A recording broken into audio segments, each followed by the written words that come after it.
사랑하는 성도 여러분, 한 주간도 잘 지내셨죠?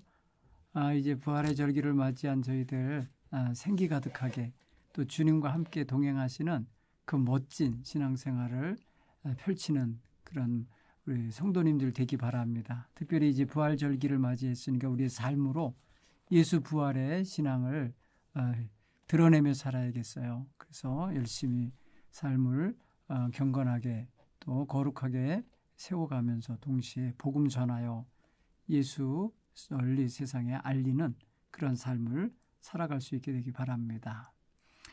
우리가 지난주에 다윗이 하나님의 법궤를 그의 왕도인 다윗성으로 옮겨오는 말씀을 함께 읽었습니다. 그때 웃사라가 온 사람이 중도에 하나님의 법궤에 손을 대는 바람에 죽게 되고 또 그 일로 인해서 법궤 이동하던 작업이 중단되고 그러면서 다윗이 굉장히 마음에 분함과 언짢음을 갖고 포기하고 돌아갔다가 3개월 후에 제대로 된 법도에 따라서 법궤를 옮겨가는 그런 이야기를 말씀을 통해서 배웠습니다.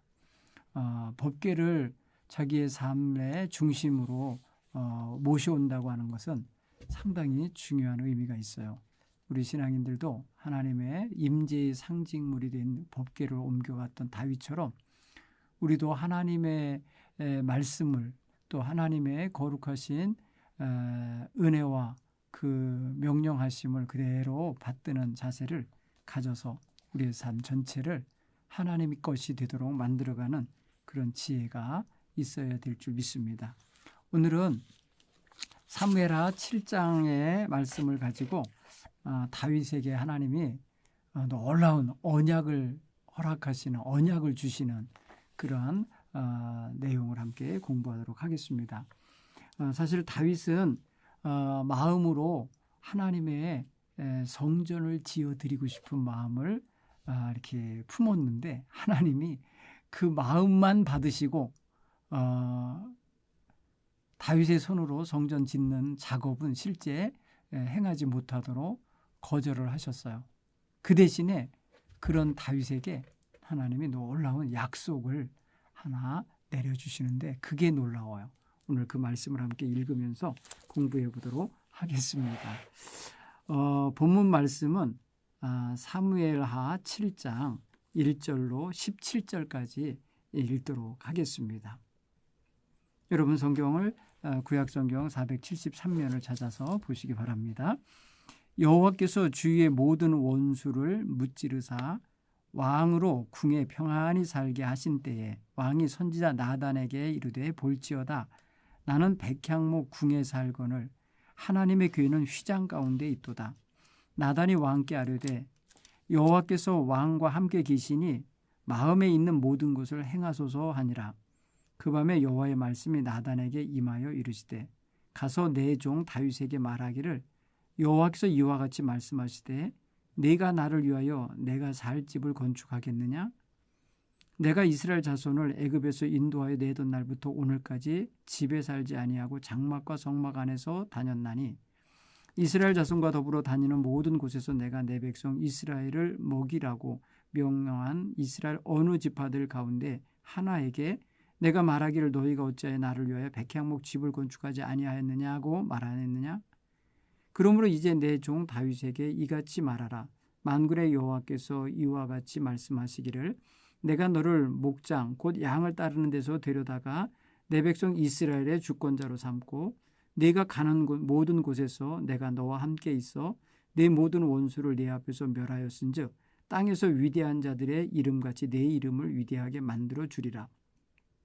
내가 또 내 백성 이스라엘을 위하여 한 곳을 정하여 그를 심고 그를 거주하게 하고 다시 옮기지 못하게 하며 악한 종류로 전과 같이 그들을 해하지 못하게 하여 전에 내가 사사에게 명령하여 내 백성 이스라엘을 다스리던 때와 같이 아니하고 너를 모든 원수에게서 벗어나 편안히 쉬게 하리라.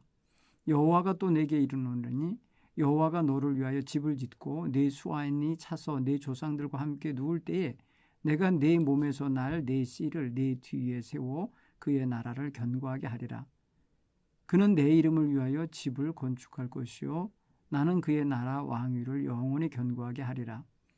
나는 그에게 아버지가 되고 그는 내 아들이 되리니 그가 만일 죄를 범하면 내가 사람의 매와 인생의 책찍으로 징계하려니와 내가 네 앞에서 물러가게 한 사울에게서 내 은총을 빼앗은 것처럼 그에게서 빼앗지는 아니하리라.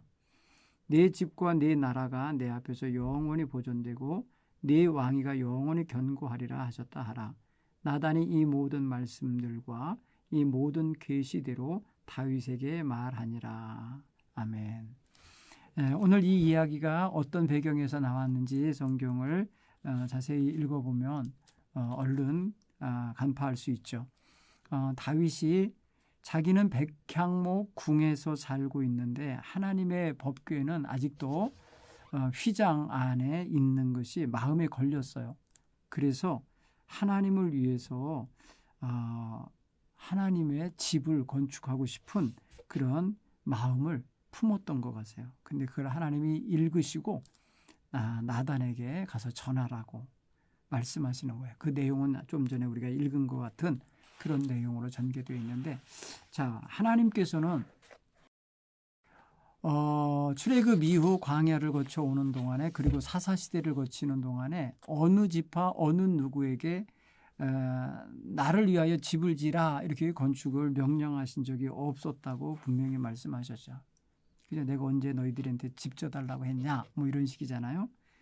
그날 애굽에서 인도하여 날부터 나온 날부터 오늘까지 내가 집에 살지 않고 장막과 성막 안에 다녔나니 이스라엘 자손과 더불어 이스라엘을 먹이라고 명령한 이스라엘 어느 지파들이나 어느 사사에게나 어느 지도자 하나에게 내가 말하기를 너희가 어찌하여 나를 위하여 백향목집을 건축하지 아니하였느냐 이렇게 따지지 않았었다. 이 말은 곧 하나님 바라시지 않는다 이 소리죠. 다윗은 사실 하나님의 은총을 입은 사람으로서 하나님 앞에 자기가 편한 집에 살고 있는 게 좀 죄송스러웠던 것 같아요. 오늘 성경 1절을 보면은 다윗에게 하나님이 그 원수 대적들을 다 물리치게 하시고 왕으로 하여금 평안히 궁에 거하게 하셨다라고 했어요. 그러니까 어떻게 보면 이스라엘 역사상 가장 태평한 시대였던 것 같습니다. 그냥 다윗의 치리 기간은 그런 면에 있어서 이스라엘 자손 자체로는 부국강병한 나라가 되는 계기가 됐었고 지도자인 다윗에게 있어서는 나라의 임금이 된 이후에 이제 더 이상 전쟁하러 다니지 않아도 되는 주변의 모든 대적들을 하나님께서 다 물리쳐 주셔서 안전하고 평안하게 지낼 수 있었으니까 굉장히 복을 누리고 있는 시간이었던 거예요. 이렇게 복에 겨울 때에 자기가 하나님을 위한 성전을 짓고 싶은 이런 마음이 스며들었던 거예요. 참 좋은 현상이에요. 나중에 솔로몬이 이때의 다윗의 마음을 헤아리고 하나님께 다윗이 그런 마음을 고했을 때에 하나님 사실 좋아하셨다고 그래요. 하나님 마음에 합하게 여기셨었다고 그래요. 그런데 다만 다윗의 손에 너무 많은 전쟁통에서 피를 많이 흘렸기 때문에 그 손으로 하지 못하게 하나님께서 보류시키시고 그 아들에게 시켰다고 그렇게 나중에 읽어냅니다. 하나님이 그냥 완전히 거절한 게 아니었던 거예요. 그 아들을 통하여 하게 하시겠다라고 했던 거예요. 자, 이런 마음을 품는 다윗의 입장을 우리는 충분히 이해할 수 있죠. 왜냐하면 자기도 한때는 토굴에서 살기도 하고 광야에서 살기도 하고 숲속에서 살기도 하고 바위 틈에 숨어 지내기도 하고 동굴에 들어가기도 하고 막 그랬었잖아요. 도망 다니던 시절에. 그러니까 고된 삶을 살았던 거 자기도 있어요. 그런데 자기 지금은 아주 백향목으로 지어놓은 아주 좋은 궁궐에서 지내고 있기 때문에 하나님 앞에 면목 없는 것 같은 죄송스러운 느낌을 갖고 있는 거예요. 그럴 때가 있죠. 제가 목회 초기에 개척교회를 하던 시절인데요. 예배당이 길가에 있었는데 옛날 오래된 건물이었어요. 그래서 커다란 트럭이 지나가면 교회가 다 흔들렸어요. 강대상이 흔들리고. 그러니까 오래된 건물이라 금이 가고 비가 오면 강대상 앞으로 물이 새고 막 이런 일이 벌어지는 아주 빨간 벽돌 2층짜리 건물이었는데 너무 속상했어요. 그래서 하나님의 성전이 이렇게 초라해서야 어떻게 되겠습니까? 하나님, 이거 고칠 수 있게 해주시든지 아니면 옮길 수 있게 해달라고 기도했어요. 그때 정말 하나님 앞에 간절하게 기도했어요. 너무 하나님께 죄송스러웠어요, 그때. 근데 이제 그렇게 놓고 기도하기 한 몇 년 후에 정말 교회를 새로 지은 건물에 아주 근사한 곳으로 옮길 수 있는 은총을 입었는데, 참 그때 생각하면은 하나님의 성전이 하나님의 법궤가 있는 그런 거룩한 성소가 천막 안에 있는 게 너무너무 죄송스럽고 죄송스러운 다윗의 마음을 조금은 이해할 수가 있겠어요. 자, 오늘 궁중 선지자인 나단은 다윗 왕의 마음을 읽었어요. 그죠? 다윗이 궁중 선지자인 나단에게 말하잖아요. 내가 이러이러한 마음을 갖고 있다라고 하면서 죄송스러움을 표현할 때 나단은 그 왕의 마음을 그대로 헤아리고 있었기 때문에 왕께서 마음에 있는 모든 것을 행하십시오. 이렇게 찬동을 해줬다 그럴까요? 동의를 해줬어요. 지지를 해줬어요. 그러니까 다윗의 마음은 조금 더 굳어졌겠죠. 이제 확실하게 내가 하나님을 위한 성전을 지어야 되겠다. 더 확실하게 마음을 먹었겠죠. 이제 명령도 내릴 수 있었겠죠. 그런데 하나님이 그 밤에 급하게 막으시는 거예요. 그죠? 오늘 성경 보면은 나단 선지자를 통해서 하나님이 그 밤에 말씀을 하셨어요. 그 말씀하셨다는 소리는 다른 말로 말하면 하나님의 뜻을 전하신 거예요. 뭐였습니까? 한번 볼까요? 6절 이하의 말씀에 5절 6절 말씀을 보면 하나님이 다윗에게 자신은 출애굽 이후 한 번도 영구히 거할 거처를 백성들에게 만들으라고 명한 적이 없다. 그대로 장막 안에 있겠다. 이러시는 거잖아요. 한마디로 말하면.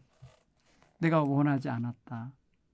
그러니까 하나님은 나단과 다윗이 대화하고 왔던 그날 밤에 그 말씀을 하셨다는 소리는 나단과 다윗이 나누는 대화를 하나님이 들으셨다는 거예요. 하나님이 보셨고 들으셨다는 거예요. 여러분 여기서 조금 섬찟하지 않아요? 섬찟하다고 표현하면 좀 그렇고 좀 하나님을 의식하지 못하고 대화할 수도 있잖아요.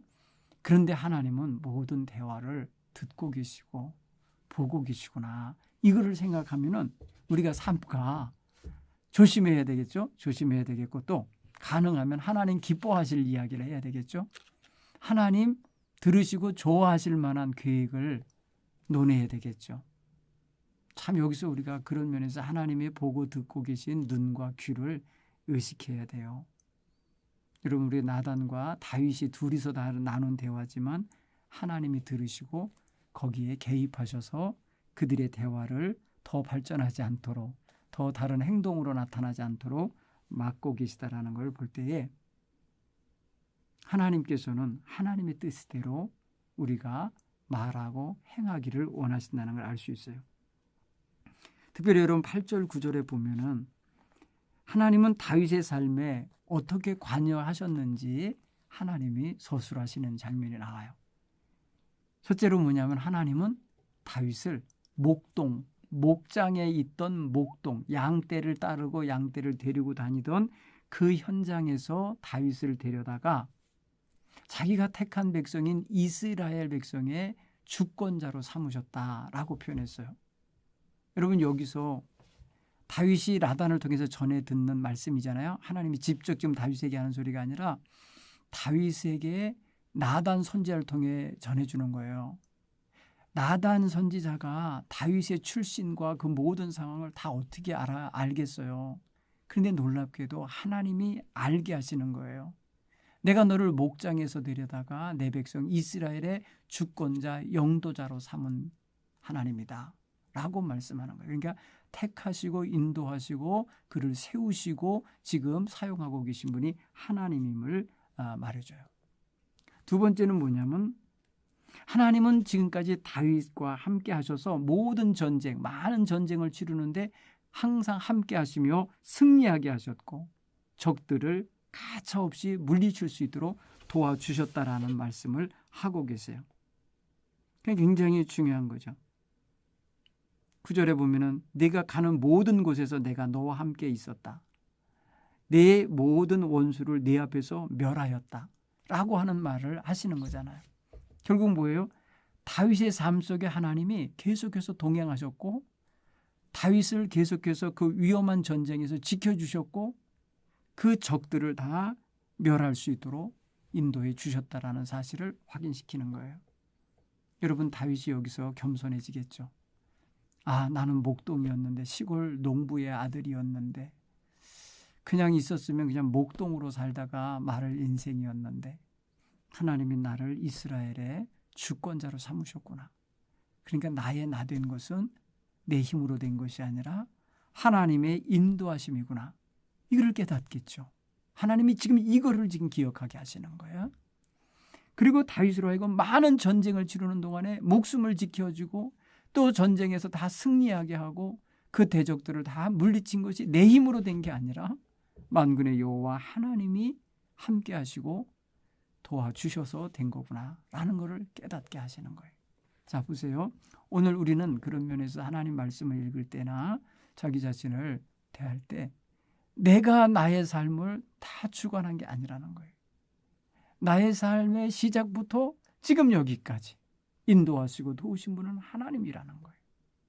내 인생의 크고 작은 일들, 위기들, 어려움들 다 고개 넘어오듯이 할 때 내가 혼자 고생한 것 같지만 아닌 거예요. 하나님 동행하셨고 하나님이 함께 하셨다고 그러시고 하나님이 그때마다 문제 해결하도록 지혜와 명철과 기회와 여건을 주신 거라는 거예요.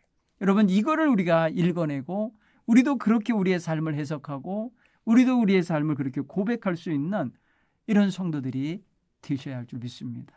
여러분 다윗에게 지금 하나님께서 네 삶 속에 내가 어떻게 개입했는지 너 아느냐? 이러이러한 거 내가 한 거다. 이러이러한 것 속에 내가 함께 하셨다라고 말씀하시잖아요.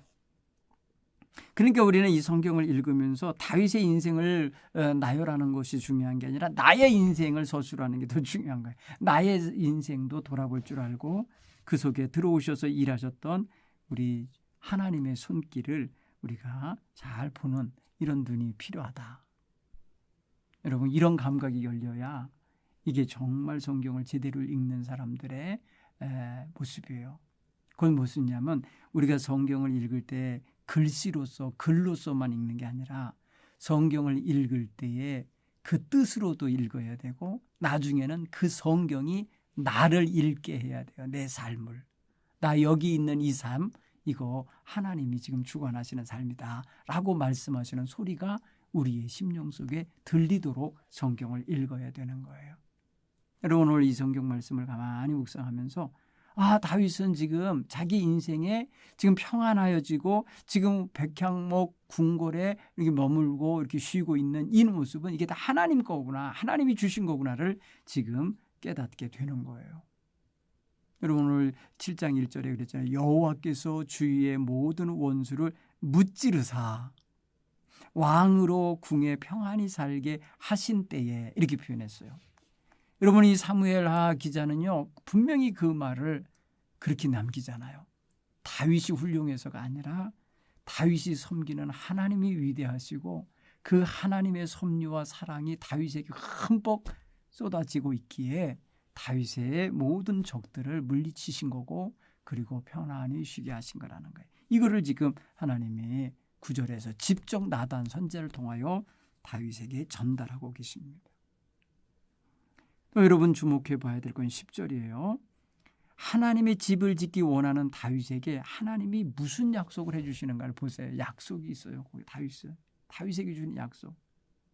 하나님은 지금요, 다윗에게 지금 왕이 되는, 이스라엘의 12지파의 왕이 되어 주권자가 된 것만이 아니에요. 더 귀한 것을 하나 더 얹어주시면서 약속하신 게 있는데, 바로 너로 하여금 왕조를 이루게 하겠다. 왕조. 왕조는요, 여기 성경에는 기록이 안 돼 있지만은 어떤 걸 말하느냐면요, 대를 이어서 왕이 되는 축복을 말하는 거예요.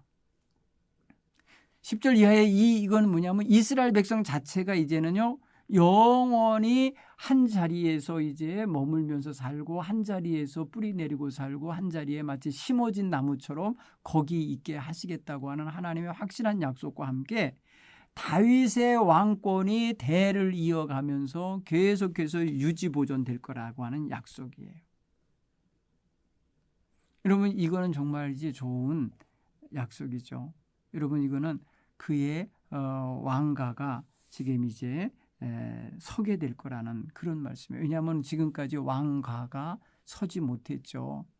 사울 왕도 단대, 자기 대에 끝나고 말았잖아요. 그렇죠? 왕조가 이루어지려면 할아버지, 아버지, 나 이렇게 3대가 왕으로 계속 있어야 그게 왕조가 돼요. 그게 바로 하나의 가문이 되는 거잖아요. 왕가가 되는 거잖아요. 그런 면에서 생각하면 다윗의 집에 대한 하나님의 약속은 지금 거기까지 가고 있는 거예요. 다윗 당대의 왕으로서의 정권을 장악한 것만이 아니에요. 그것을 합법화시켜주고 그걸 정당화시켜주고 그거를 공고하게 해주는 것만이 아니라 하나님은 앞으로 영원히 그 가문이 왕으로서 위에 오를 수 있도록, 그 위를 차지할 수 있도록 축복하시겠다고 하는 하나님의 인도하심이 저 후손에게까지 이어지는 걸 말하는 거예요. 나중에 여러분 이것이 이제 이사야나 이런 스가랴 예언자들을 통해서 보면 그 왕가가 예수님께까지 이어지는 거예요. 자, 그러면 9절부터 16절까지가 우리가 이제 하나님이 약속하신 건데요. 그게 뭐냐면은 첫 번째 9절에서 첫 번째 약속한 내 이름이 아주 위대한 사람들의 이름처럼 위대해질 거라고 하는 이름. 그 이름이 창대해진다 그러니까 이름이 명성이 높아질 거다라고 하는 말씀. 여러분, 명성이 높아지는 거는 그 사람이 유명해진다는 소리잖아요. 그러니까 그 사람이 유명해진다는 소리는 그 사람이 영향력 있는 사람이라는 뜻이에요. 그래서 지금도 여러분, 우리가 영향력 있는 사람들의 이름이 널리 알려지게 되어 있고 많은 사람에게 알려지게 되어 있고 그 이름이 위대하게 칭송받게 되는 거잖아요. 그렇게 되게 하시겠다고 내 이름을 위대하게 만들어 주리라 이렇게 말씀. 여러분, 아브라함에게도 이런 말씀을 주신 바가 있잖아요. 내 이름이 창대케 되리라 이렇게. 그런가 하면은 내 백성이 이리저리 유리방황하는 백성이 안 되고 한 곳에 정착하는 정착민이 되게 하겠다라고 하는 약속이에요. 여러분, 나라가 불안정하면요, 백성들을, 유민들을 데리고 이리도 가고 저리도 가고 그랬었잖아요. 다윗이 한때 말이면 사울에게 쫓길 때에는 망명도 하고 모압으로도 가고 블레셋 왕 가드 왕 아기스에게도 가서 얹혀 지내고 뭐 이렇게 했었잖아요. 그 뭐냐면 불안정할 때 그런 거예요. 그다음에 왕이 제대로 왕궁과 또 왕권과 그다음에 왕의 측근의 부대, 정규 군대와 국경선과 이런 것들이 전부 구비되지 않을 때는요, 이리저리 쏠리고 밀리고 쫓겨나고 막 하는 이런 시대의 삶이 있었어요. 그게 바로 사사시대가 그런 거예요. 그런데 이제 다윗 시대에는 어떻게 해주겠다는 거예요? 내 백성 이스라엘을 위하여 한 곳을 정하여 그를 심고 거기 거주하게 하여 다시 옮기지 못하게 하겠다. 악한 유가 전과 같이 그들을 해치지 못하게 하겠다. 이렇게 말씀해요. 두 가지. 한 곳에 정착하게 할 것이요, 그곳에 정착한 일을 누가 밀어내거나 빼앗거나 침략해서 그들을 딴 데로 쫓아내지 못하게 하겠다고 하는 거예요. 그게 결국 뭐예요? 안전보장이에요. 안전보장. 하나님께서 이스라엘 백성들을 다윗의 치하에 두시면서 그 나라 백성들을 안전하게 보호하시겠다라고 하는 이 국가적인 하나님의 축복의 약속이에요. 그런가 하면 또 뭐라고 표현하면은 11절에 보면은 내 백성 이스라엘을 사사가 다스리던 때같이 그렇게 하지 않고 너를 모든 원수에게서 벗어나 편하게 쉬게 하리라. 그 뭐냐면 원수가 없게 하겠다는 거예요. 원수는 보통 뭐 어떤 게 원수예요? 쳐들어와 갖고 힘들게 하고 빼앗고 죽이고 이러면 원수 관계가 되는 거 아닙니까? 근데 그런 자들이 없게 하시겠다는 소리는 뭐예요? 이 나라가 강력하고 강하여지면 원수가 감히 발동을 못하죠. 어디서 일어나지 발언을 못하게 돼 있죠. 결국 뭐예요? 주변을 다 정돈하시고 안전시키겠다는 거예요. 이게 멋진 약속이죠. 그 다음에 네 번째 약속 보면요. 12절에 있어요. 내 수완이 차서 네가 조상들에게 누울 때 죽을 때에 네 몸에서 난 내 씨가 내 뒤를 이어 그 나라를 견고하게 할 것이다. 그러니까 대를 이어서 임금이 나오게 하겠다. 이게 바로 왕조에 대한 약속과 다를 바 없는 거예요. 네 몸에서 내 씨로 말미암아 그 뒤를 잇는 임금이 계속해서 세워지게 하겠다. 멋있는 거죠. 그리고 여러분 다섯 번째 약속이 뭐냐면 다윗으로 하여금 내 씨로 하여금 나 여호와를 위한 집을 짓게 하겠다. 건축을 하겠다. 성전 건축이에요. 그러니까 다윗 당대에는 안 됐지만은 그의 씨앗 곧 그의 자식들을 속에서 그 일이 이루어지게 하겠다고 하는 이야기입니다. 더 멋진 약속 하나가 뭔지 아세요?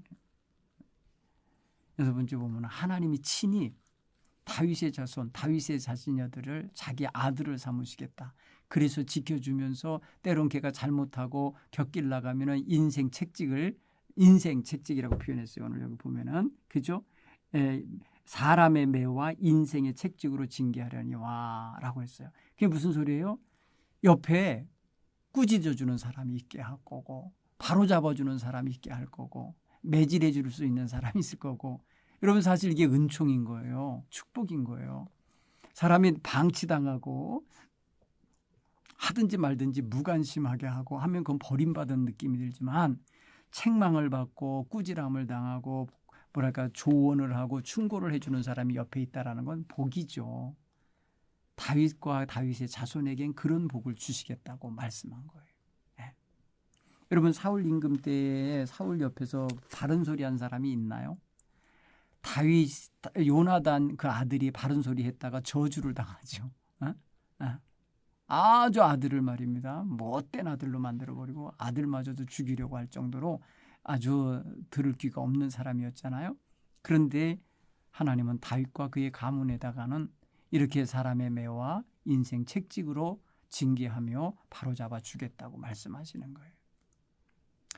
그리고 여러분 일곱 번째 축복 가운데 뭐가 있냐면은 내가 사울에게서 나라를 빼앗은 것처럼 네게서는 빼앗지 않겠다. 너와 네 자손에게서는 왕위를 빼앗지 않겠다.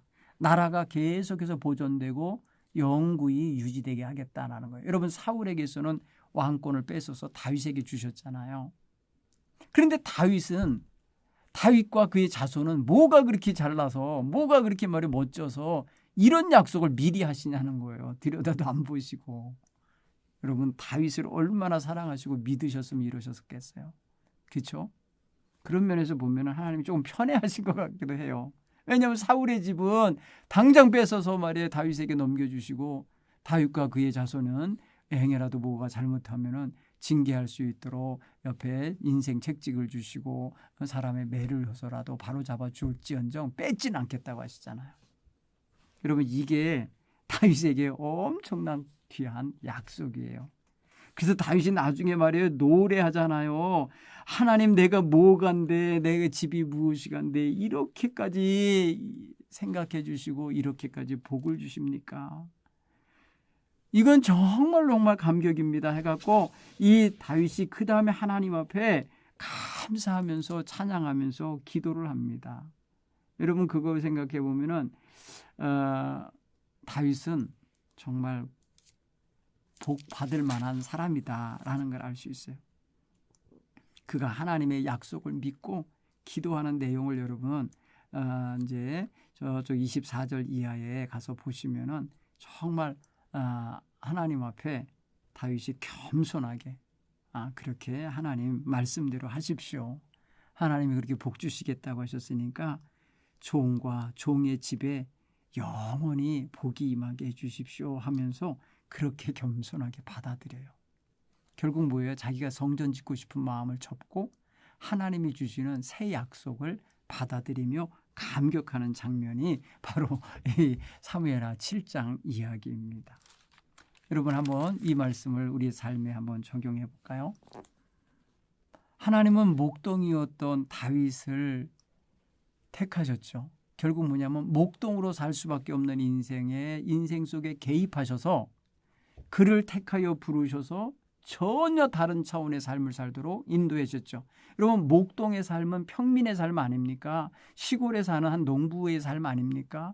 다윗을 놔두면 그렇게 살 수밖에 없겠잖아요. 그런데 하나님이 그 삶 속에 개입하셔서 그 삶 속에서 그를 불러내셔서 전혀 다른 차원의 삶, 이스라엘의 임금이 되는 삶으로 이끌어내신 거예요. 여러분 우리의 인생은 바로 이렇게 하나님 손에 의하여 땅과 하늘 차이로도 달라질 수 있는 그러한 역사를 경험하게 돼요. 자, 하나님이 다윗의 삶에만 관여할까요? 오늘 우리의 삶에는 하나님의 관여하심이 없을까요? 한번 좀 들여다보시기 바랍니다. 하나님의 개입한 삶의 흔적이 여러분에게 있다면 그 점을 고백하십시오. 그 점을 하나님 앞에 인정해드리고 그 점으로 인하여 하나님을 찬양하고 그 사항을 가지고 하나님께 감사하는 이런 성도님들이 되시기 바랍니다. 하나님이 어떻게 내 삶 속에 개입하셔서 내 삶을 이끌고 계신지 정확하게 볼 수 있는 눈이 열리기를 바랍니다. 주님 때문에 변하여 새 사람 됐다고 고백하는 분들 많아요. 내가 아마 예수 믿지 않았으면 엉망이었을 거예요 라고 말하는 분도 있어요. 저 자신도 그런 것 같아요. 하나님의 은총이 아니었으면 어떻게 됐을지 몰라요. 정말 생각해 보면은 상상이 안 되는 그런 삶을 살고 있지 않았을까 싶은데 지금 하나님이 개입하시어 인도하셔서 어린 저를 객지로 인도하시고 객지에서 신학교 가게 하시고 신학대학에서 잘 수련을 마치고 그리고 군대 가서 무사히 제대하게 하고 대학원 마치게 하고 또 박사과정 공부 마치게 하고 목회하게 하시는 그 과정을 가만히 보면 도저히 우리 부모가 한 게 아니에요. 저희의 집에 경제력으로 한 것도 아니에요. 완전히 하나님의 섭리와 은총 속에서 이루어진 거예요. 저희 아내를 만나서 함께 동역하며 목회하게 된 것들 보면 정말 하나님의 섭리가 개입하셨구나라는 것을 느끼게 됩니다. 우리 하나님의 은혜가 우리 성도님들에게도 있어요. 그걸 발견하고 찬양하며 고백하시기 바랍니다. 두 번째 여러분 한번 아까도 제가 잠깐 언급하고 지났지만은 우리와 누군가랑 대화하는 대화를 하나님이 듣고 계시다는 거예요. 다윗은 주의 종과 나눈 대화 하나님이 들으신 걸 나중에 알죠. 나단을 통해서 하나님이 도로 하나님의 뜻을 전달받을 때 그는 알았잖아요. 아, 하나님이 내 이야기를 들으셨구나. 내 마음의 의도를 파악하셨구나. 내 생각을 하나님이 읽으셨구나. 그래서 나단을 통해서 그 뜻을 전하시는 거구나 라는 걸 깨달았잖아요. 여러분 우리는 이렇게 누군가랑 대화할 때에 사람의 말을 나누는 거 있지만은 그 속에 하나님의 뜻이 담겨 있다라는 거, 하나님이 전하시는 전달하는 내용이 있다라는 것을 생각하고 들을 수 있는 영적인 귀가 열려야 될 줄 믿습니다. 하나님께서는 분명히 우리에게 말씀하시는데 성경을 통해서도 말씀하시고요. 설교를 통해서도 깨닫게 하시고요. 기도할 때에 기도 응답으로도 주시고요. 주변 사람들과 대화하며 그들의 의견 속에서도 하나님이 주시는 팁이 있어요. 그리고 이 자연 만물의 이질 속에서도 하나님이 하시는 일이 있어요. 그러니까 우리는 여러 각도로 하나님의 뜻을 접수할 수 있는 영적인 눈과 귀와 감각이 다 열려 있어야 복된 거예요. 그렇죠. 다윗 같은 경우 보세요. 그는 인생의 어린 시절에 아버지의 양떼를 지키는 가운데 들판에서 사자와 곰들이나 늑대가 와서 어린 양을 취하려 가려고 할 때에 그때마다 싸워서 이기고 빼앗아 도로 찾아내면서 그가 읽어내고 찾아낸 게 뭐냐면 하나님이 나를 그 사나운 사자와 곰의 발톱 속에서 건져주셨다라고 하는 이러한 하나님의 건지심, 하나님의 도와주심을 읽어내잖아요. 환경이잖아요. 환경 속에서 하나님이 나를 도와주고 계시고 나를 알잖아요. 그러니 더더욱 오늘 나단 선지자가 전해주는 말을 들었을 때 얼마나 깜짝 놀라겠어요. 너를 목동에서 이스라엘의 주권자로 삼은 게 나다. 너를 많은 전쟁에서 승리하게 하고 너를 지켜준 게 나다. 하나님이 이렇게 말씀하실 때 얼마나 전율감이 느껴졌겠어요. 그렇죠? 이렇게 여러분 하나님의 말씀이 사람의 입을 통해서 전해질 때 우리는 겸손히 받을 수 있는 이런 깨달음이 있고 수용하면 수용력이 있어야 될 줄 믿습니다. 이게 너무 중요한 거예요. 저와 여러분이 그렇게 해낼 수 있는 지혜가 있기 바랍니다. 또 한 가지 적용해 볼 게 있다면 여러분, 다윗은 하나님을 향한 선한 의도, 선한 계획을 갖고 있었는데 하나님이 그걸 읽으시잖아요. 그러니까 우리가 가능하면은 사람들이나 다른 사람하고 대화할 때 우리의 마음의 의도가 노출되는데 악한 의도가 노출되지 않게 살아야 돼요. 악한 의도가 아예 없어야 되겠죠. 하나님을 향하여 하나님이 읽으시고 보시는데 우리 생각이 더럽고 악한 계획을 갖고 있고 무슨 꼼수를 가지고 말입니다. 숨기면서 이야기를 한다건들 하나님이 모르시겠냐 말이에요. 하나님 우리 심령 중심을 감찰하시는 분이신데. 그러니까 우리는 하나님 앞에서 하나님 기쁘시게 하려고 하는 마음을 자꾸 품으셔야 돼. 생각만 하여도 하나님이 나중에 이룰 수 있는 기회를 주시고 이룰 수 있는 물질을 붙여주시고 이룰 수 있는 사람을 붙여주시고 하는 이런 은총을 경험할 수 있도록 하나님 기쁘시게 할 그런 소망과 계획을 품으시기 바랍니다. 그것을 노출할 때 하나님이 정말 받으심직하면 속히 이루게 하실 것이요.